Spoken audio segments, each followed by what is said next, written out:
Back to my YouTube channel और electrical physics.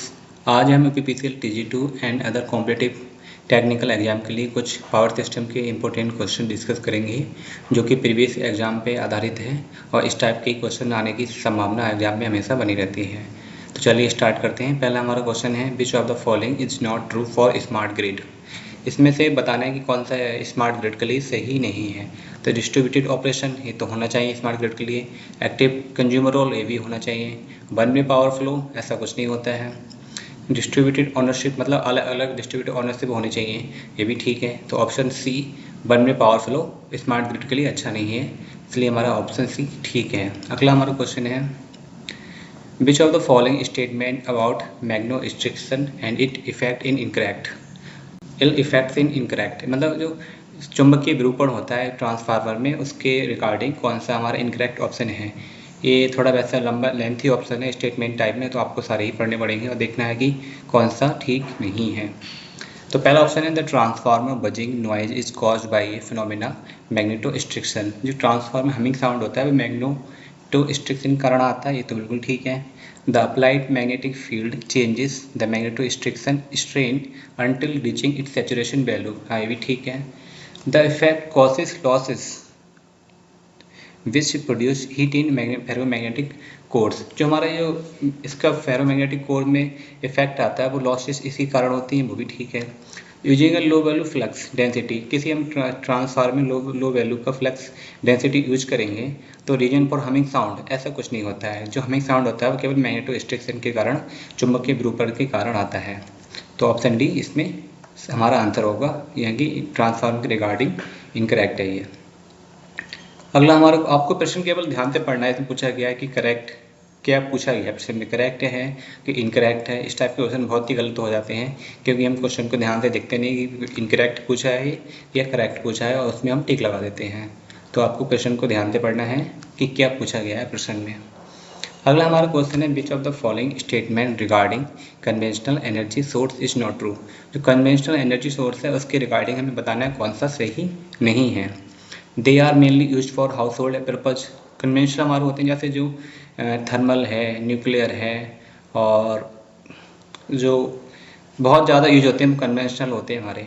They are mainly use for household purpose, ऐसा तो कुछ नहीं होता। Contribute maximum energy production, contribute मतलब बहुत सबसे ज़्यादा अपना योगदान देते हैं एनर्जी प्रोडक्शन में। Efficiency is more than non conventional, efficiency हमेशा इनकी ज़्यादा रहती है। इट कॉजेज पोल्यूशन, ये पोल्यूशन को बढ़ाते हैं, ये कारण बनते हैं। ऑप्शन ए इसका बिल्कुल राइट आंसर होगा। They are mainly use for household purpose, ऐसा नहीं होता, ये इंडस्ट्री कॉमर्शियल सभी में यूज होते हैं। अगला हमारा क्वेश्चन है in ACSR conductor the insulation between aluminium and steel conductor. जो हमारा ACSR कंडक्टर होता है उसमें जो एल्यूमिनियम स्टील कंडक्टर होता है उनके बीच में इंसुलेशन होता है या नहीं होता है, तो कौन सा होता है, रबर का, कॉटन का, बार्निश का या नो इंसुलेशन इज रिक्वायर्ड। इनके बीच में इंसुलेशन रिक्वायर्ड जरूरत नहीं होती है, तो ऑप्शन डी ठीक है। अगला हमारा प्रश्न है which of the following statement relevant to pin insulator is incorrect. Pin insulator के रिगार्डिंग कौन सा स्टेटमेंट गलत है। They can be single piece of multi piece, मतलब सिंगल पीस में यूज कर सकते हैं, मल्टी पीस में, ये भी ठीक है। Pin insulator are commonly use on rural, ग्रामीण और नगरीय 11 kV प्राइमरी डिस्ट्रीब्यूशन लाइन में यूज होता है, ये भी ठीक है। They can take conductor load in tension which often occurs at angles and dead ends, ऐसा नहीं होता है। हम डेड एंड पे हम साइकिल टाइप इंसुलेटर का यूज करते हैं, ये गलत है, option C. Pin insulator are can be use to 33 kV, pin insulator 33 kV तक यूज किए जाते हैं, ये बात भी ठीक है, तो ऑप्शन डी हमारा ठीक है। इसमें मतलब गलत है पिन इंसुलेटर के रिगार्डिंग, तो इसका आंसर होगा ऑप्शन सी। अगला है which of the following is not true for two part tariff. Two part tariff हमारे के लिए रिगार्डिंग कौन सा ऑप्शन स्टेटमेंट ठीक नहीं है। तो पहला it is easily understood by the consumer, ये मतलब आसानी से कंज्यूमर की समझ में आता है, ये बात ठीक है क्योंकि हमारा पर KWH और पर मैक्सिमम डिमांड के हिसाब से बिल बनता है इसमें। It require the fix charges which depend upon the maximum demand, ये भी ठीक है। There is a fix rate per unit energy consume, ऐसा नहीं होता है। फ्लैट रेट में हमारा fix rate per unit energy consume होता है per KWH। Consumer is split into 2 components, ये भी होता है KWH और किलोवाट के हिसाब से इसमें स्प्लिट करते हैं 2 पार्ट में। ऑप्शन सी इसका आंसर होगा। साथ में हमारा क्वेश्चन है respect the DC transmission system, select the incorrect statement. DC transmission system के रिगार्डिंग हमें इनकरेक्ट स्टेटमेंट बताना है। The DC voltage can not be stepped with zero spikes for transmission for power at high voltages.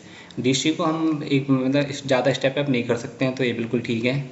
It is requires only 2 conductor as compare to 3 for AC transmission, ये भी ठीक है। DC में हमें 2 wire चाहिए होते हैं। Electric power can be generated at high DC, ऐसा नहीं है, इलेक्ट्रिक पावर को हम जनरेटेड नहीं कर सकते डीसी के फॉर्म में, तो ये हमारा ये गलत हो गया। चौथा ऑप्शन है there is no inductance phase displacement and search problem in DC. ये ऑप्शन डी बहुत बढ़िया है, ये आपको याद रखना है, इसके रिगार्डिंग आपका एमसीक्यू बन सकता है। There is a no inductance, inductance नहीं होता डीसी में, फेज डिस्प्लेसमेंट नहीं होता और सर्च प्रॉब्लम्स नहीं होती, तो इसका आंसर होगा ऑप्शन सी। हम डीसी को हाई पावर पे जनरेट नहीं कर सकते। ये क्वेश्चन भी बढ़िया है। आर्क उत्तेजन की धारा की शून्य विधियों में जो आर्क को हम कम मतलब गायब करते हैं, घटाते हैं, तो विधियों में एक होता है लो रेजिस्टेंस मेथड, ये होता है high resistance method. Zero method होता है वो लो रेजिस्टेंस मेथड के अंतर्गत आता है, तो ये लो रेजिस्टेंस मेथड के बारे में क्वेश्चन पूछा गया है। आर्क एक्साइटेशन की धारा शून्य विधियों में माध्यम का बिना भी आयनाइजेशन निम्न में से किसके द्वारा प्राप्त नहीं किया जाता। ये पता है पहला, कॉन्टैक्ट के बीच जो हमारा एयर गैप होता है उस अंतराल की लंबाई बढ़ाकर, आर्क के स्प्लिटिंग द्वारा, आयनों के विस्फोट द्वारा, आर्क के निकट दाब में प्रेशर में वृद्धि करके। तो इसमें ये तीनों तो हमारा होता है, ऑप्शन ए भी होता है, ऑप्शन बी भी होता है, ऑप्शन सी होता है, बी नहीं होता, ऑप्शन डी होता है। आर्क के विभाजन हमारा होता है, आर्क स्प्लिटिंग होता है हाई रेजिस्टेंस मेथड में, इसलिए यहाँ आंसर गलत है। आपके मैंने एक्सप्लेनेशन में इसके आंसर भी दिया, आप पढ़ सकते हैं। जो शून्य रेजिस्टेंस मेथड होता है या इसको लो रेजिस्टेंस मेथड भी कहते हैं, इसमें आते हैं गैप, जो एयर गैप होता है उसकी लंबाई में वृद्धि करके, मीडियम का कूलिंग करके, आर्क कक्ष में हाई प्रेशर करके और आयनों के विस्फोट द्वारा, ये हमारे आते हैं लो रेजिस्टेंस मेथड के अंतर्गत।